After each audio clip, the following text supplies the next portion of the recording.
From a place of peace, alignment, and natural beauty, you step out in elegance, strength, and boldness.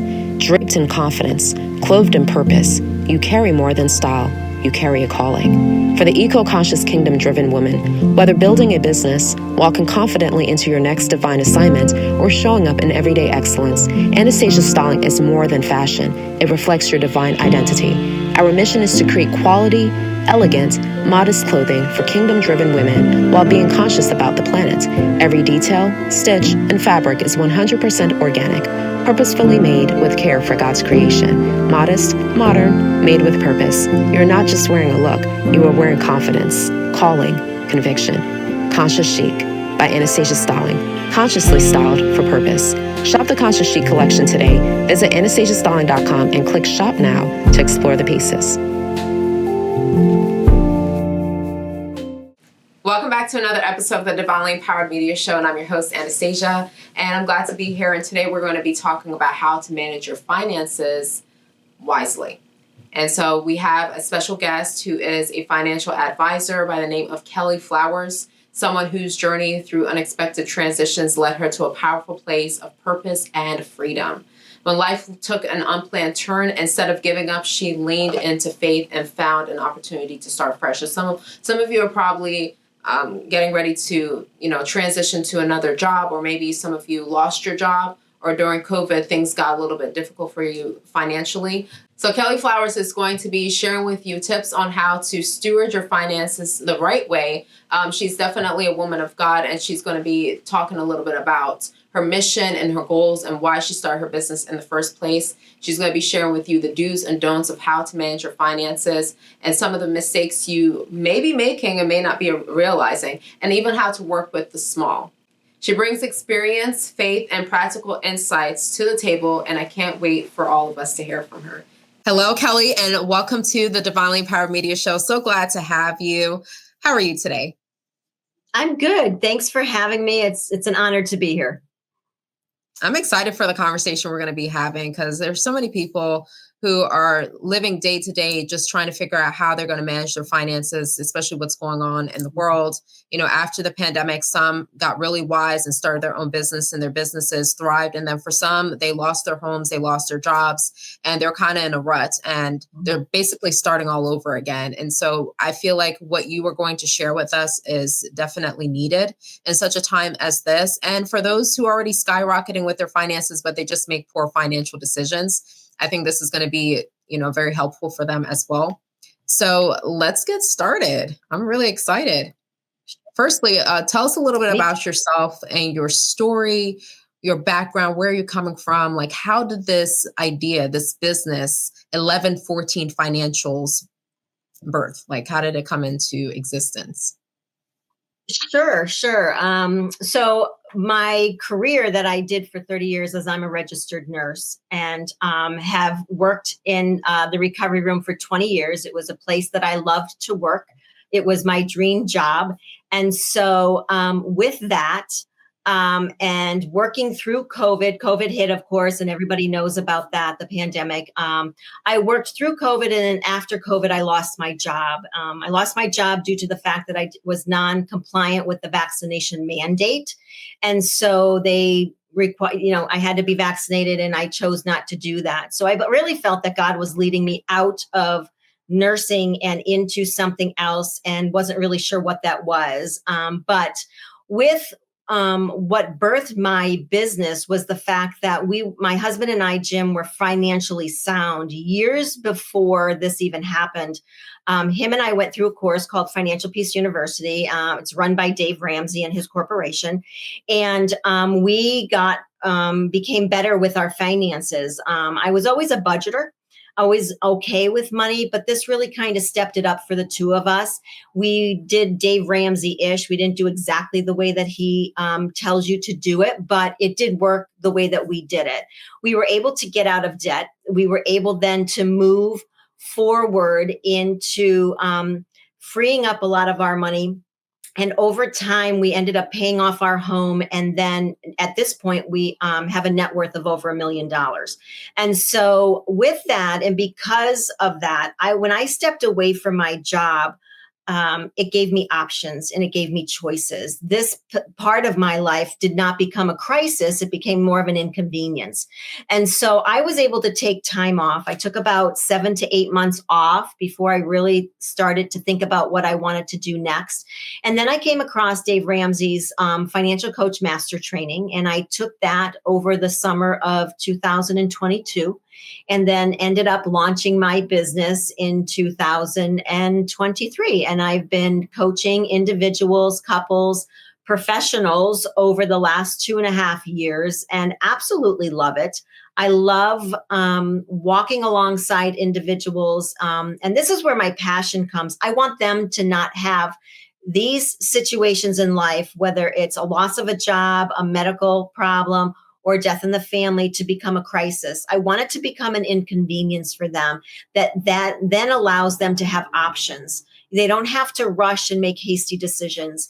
And what comes with that is peace of mind. I didn't have the stress or the anxiety of thinking I have to get another job because I have to pay my bills.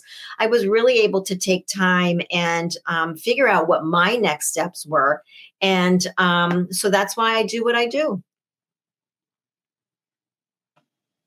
That's amazing. I think that is awesome. It's such a headache when, finances are not in place and like a crisis takes place. And I think that's why it's so important to have a savings account, like emergency savings. And I'm big on budgeting as well. I'm like, if I don't have to shop today, I'm not going to shop. Let me put that towards something else. And I think what you're doing is really important. Many people start a business with passion, but struggle. And I know you mentioned that you also help professionals and also business owners, correct? Mm-hmm. Yes. Yeah.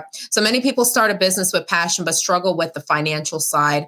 In your experience, what's one of the biggest mind shifts entrepreneurs need to make around money? Yeah, that's a great question. And I love that question because when I talk about money with my clients and what we do, I always will say to them, the money and the income and all of that information is like 20%. Then the part that really gets people is the way that they need to think about money and the way they behave around money. And that's the 80%.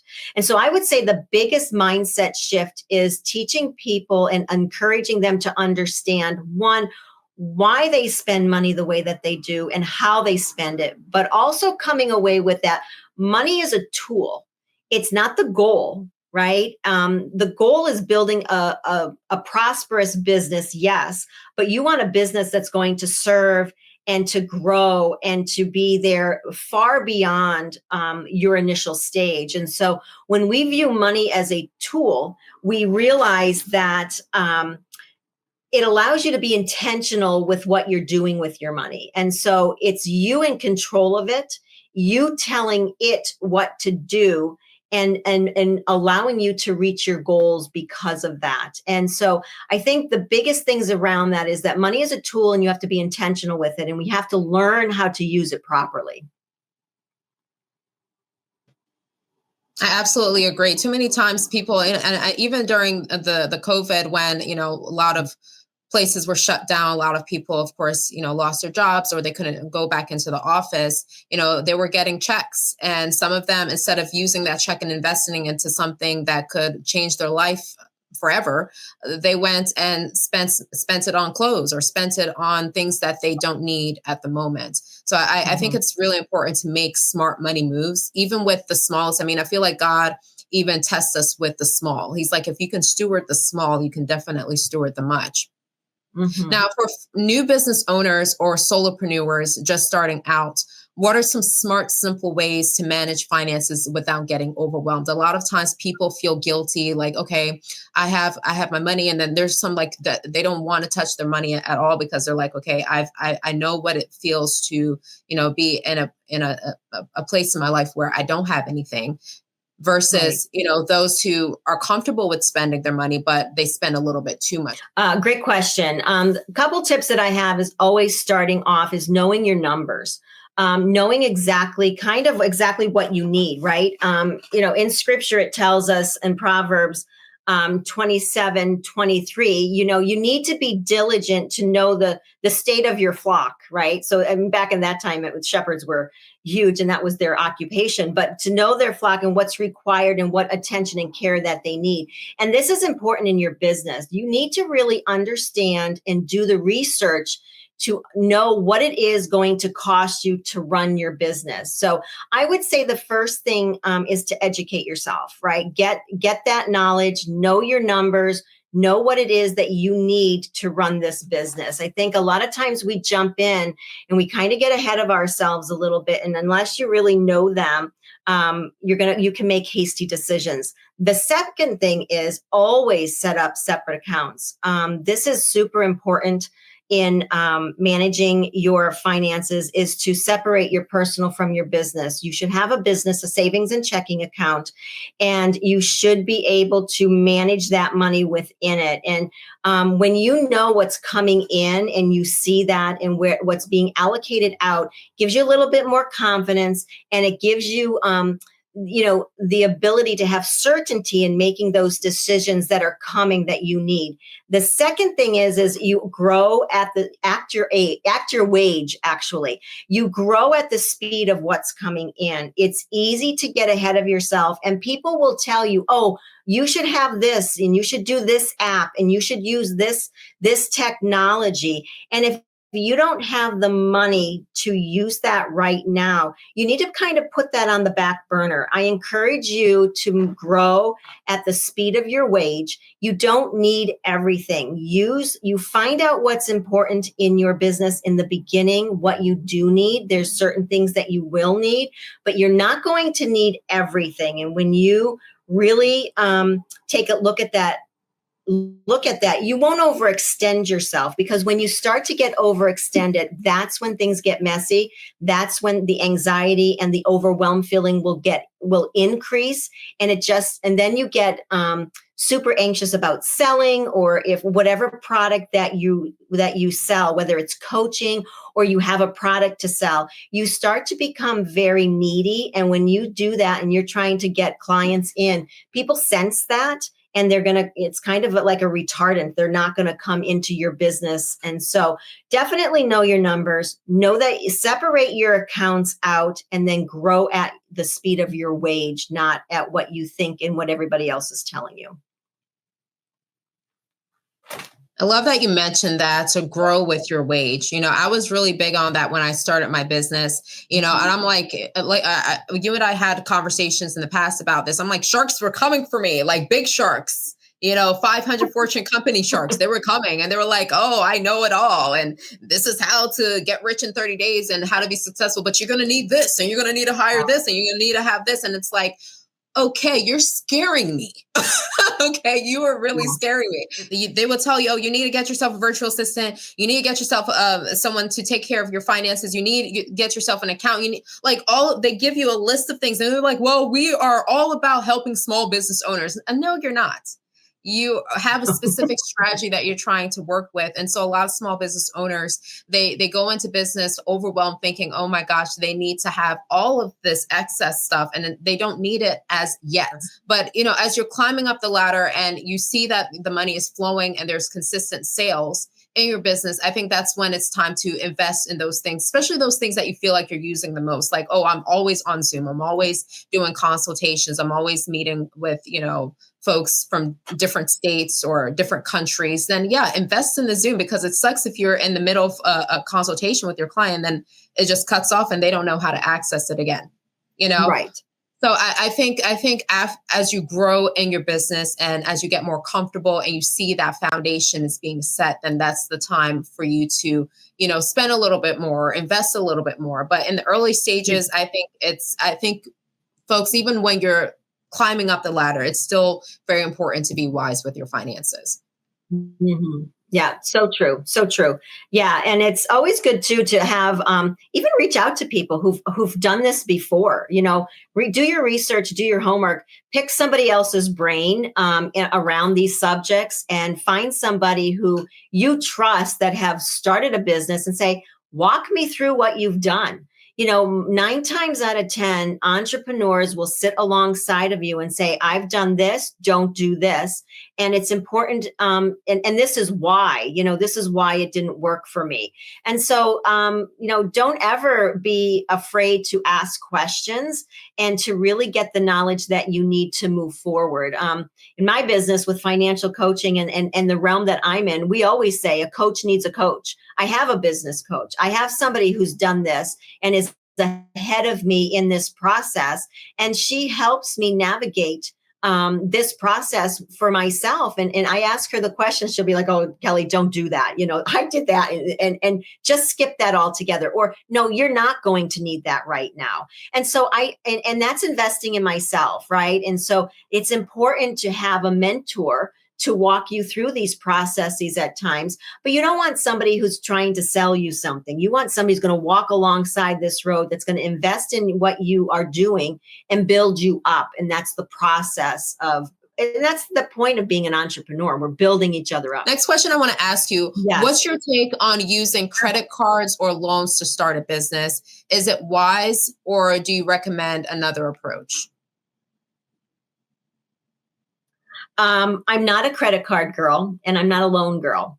If you are familiar with Dave Ramsey, he is opposed to credit and he's opposed to credit cards. A lot of people will push back on that. I believe his principles are very sound. And the reason that is when you're starting a business, and if you are not for planning it to come and you're going to borrow money, for the most part, about 50% or more of businesses, new startups, will fail within 5 years. So if you've borrowed money, you've put it on a credit card, or you're using credit in any fashion, when that business fails, it not only there's not the added stress of the business failing. Now there's the added stress of having to pay back all those business loans. And so when I started my business, I moved at the speed of cash. And what my encouragement and what I encourage people to do is, if you're working a full-time job and you want to start to entrepreneur out and create your own business, so start working a little extra, start putting that cash away specifically for that business, and build up a savings and really do your research. Again, this is where research comes in. So many people start a business and they don't really count the cost of what it's going to take for you to do what you're doing. And when you do the research, you have a number, you start to build up that. It offsets a lot of anxiety that can come and the overwhelmness of having to pay back the debt. I'll go back to scripture again, and that is in Proverbs 22:7. It says, the rich rule over the poor and the borrower is slave to the lender. So as soon as you sign that document and you've borrowed money, you're now slave to that lender. You have to pay them back. They're coming for you, and they will want their money, right? And not only that, you're being penalized with interest by borrowing the money. So take a little time, prepare, start saving that money. And I know, people will say you have to spend money to make money. That is true. That is true. But you don't have to borrow money. You can do it in a way that it's going to prosper you down the line. Will it take a little bit longer? It might, but it'll also give you a financial plan that is sure and that is certain. And you're going to know your numbers. You're going to know what you have to spend, and you're going to be able to control that a little bit better. When you start to borrow money to start up things, sometimes you don't manage that well. Sometimes you get sick. Sometimes it falters right in the beginning. And again, you have to pay that all back. So my encouragement to people is just to really start saving and putting aside that extra, build up that emergency fund or that savings account, and then go from there. Great tips. Great tips. I totally agree with the credit card thing. For some reason, a lot of people talk about, I remember I had this one bank lady laughed at me. She laughed at me, literally. And I'm sitting there trying to figure out, why is this woman laughing at me? She's like, I have a total of 15 credit cards. And I'm like, okay, I don't care. What does that have to do with me? I never understood the credit card type of thing. I think debit cards are as wise, but I never understood the credit card, because a lot of times they get the credit card and they go into debt. Like, it's a common American thing.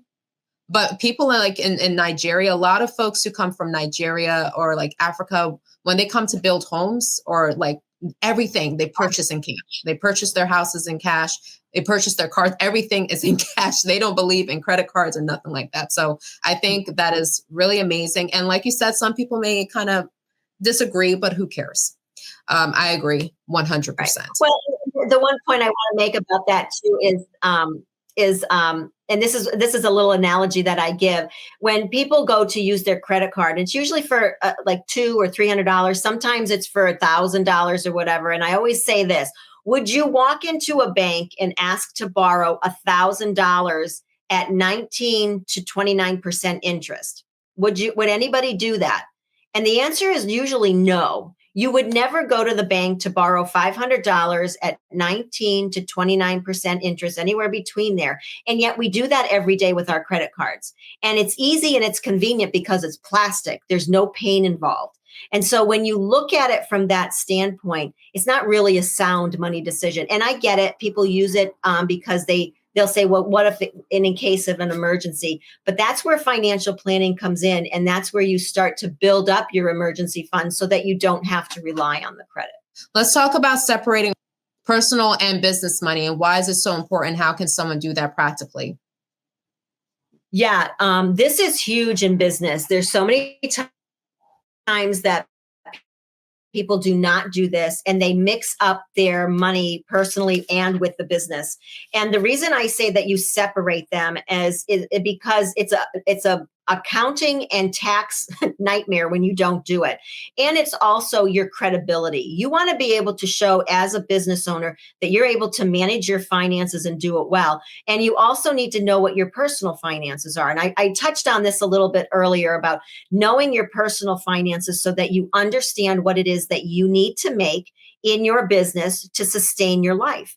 And so when you start with your business, I always recommend starting off with just a simple bank checking and a simple savings account. If you're an LLC or an S Corp or something, you might need to go into a business one. But if you're a solopreneur, you can easily just open a second account at the bank that you're at and start funneling your money into that and being able to see it on a whole. When you're managing your business finances, I do it through the Profit First method. So I work off of percentages, and I usually do that and have several accounts and different ways of managing. Like I don't put everything in one account. So when my income comes in on my for my business, it lands into my checking account and then it gets dispersed into different areas. And so that I know exactly what's going on and where that money is going. I put, money in my savings for my taxes. I also switch out, the money for my profit and how I pay myself and where that goes. And then the money left in my checking is really for expenses. That's where I pay all of my expenses out. And having those separate accounts allows me to have a better visual of how I'm managing my money. That's really good. That's amazing. Thank you, Kelly, so much for sharing your expertise. Next, how does your faith and relationship with God influence the way you run your business and serve your clients? Yeah, this is big for me because I'm a follower of Christ. I feel like in my business, I'm the hands and feet of him, right? So I represent him in what I do. And I think it's important to have that strong faith. I rely on scripture a lot. There's a lot of verses in Proverbs alone regarding money. With just my faith alone, like understanding that my business is here to lift other people up. And I'm just one piece of the puzzle. I'm like the beginning part. I help people get their finances under control, start to manage it, start to have certainty in the decisions that they're making, and so that they can build wealth. I believe that once we get things under control, we now have the ability to help others, whether it's helping the homeless or helping a missionary or tithing to our churches. It's this overabundance of being able to give back. And I often think about if everybody was debt free, everybody was able to manage their money well, what could we do as Christians to really affect this planet in a way that we haven't been able to do in a long time? Because so many of us here in the United States, like you said, we are loaded down with debt, and it just hinders the ministry that could be going forward. Absolutely. I think what you're doing is powerful and it's well needed. And, as you mentioned, if we are all, thriving as Christians, the impact we can make for God's kingdom. Mhm. It breaks my heart when, Yes. I see so many homeless people and it's like, imagine like if all of us as Christians could just be united, be on the same accord and have that kingdom mindset. Not, as you said earlier, it's not about money is not the goal.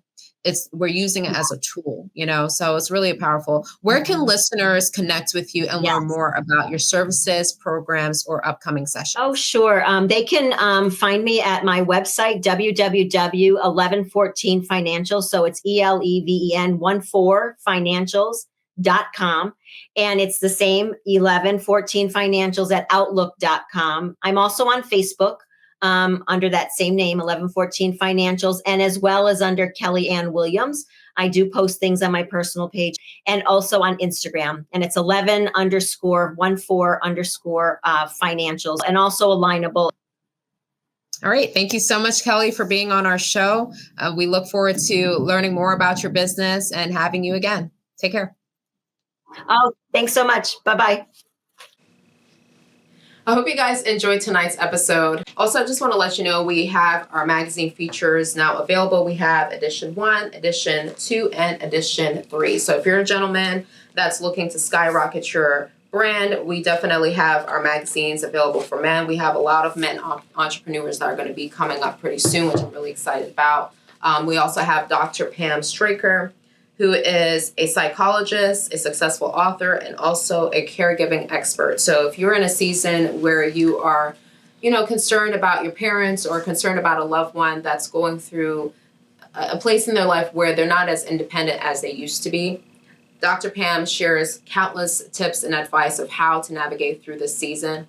And so definitely learn more about her story and her business. You can head over to our website at www.divinelympoweredmedia.com. We also have Claudine McDaniel. Claudine McDaniel, she's doing a powerful work for God's kingdom with her nonprofit organization. They're feeding 10,000 families. They're helping women, especially, to come out of poverty. I think it's a beautiful thing. So if you'd like to learn more about her story of how she came out of poverty herself and, just overall how she just became the woman that she is today, to inspire you to know that with God, all things are possible, definitely head over to our website to check out her edition.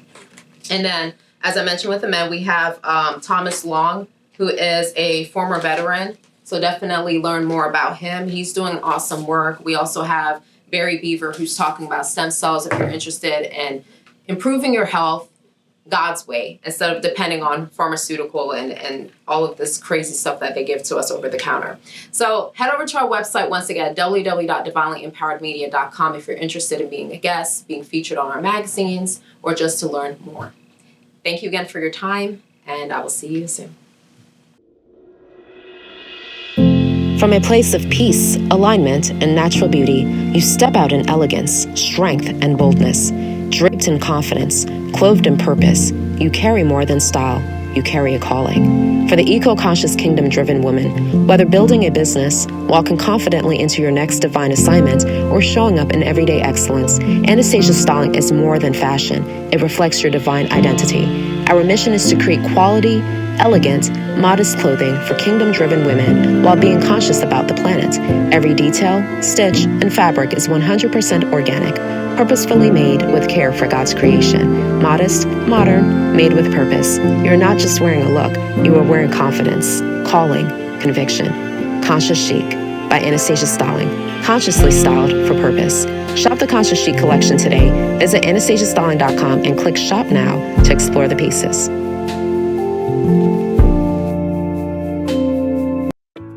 I'm reaching out to those that are seeking counseling today. My name is Dr. Rose, Certified Life Coach, founder of Chain Breaking Christian Counseling. Here at Chain Breaking Christian Counseling, we have 3 different types of services. We have premarital counseling, we have grief counseling, and also deliverance coaching.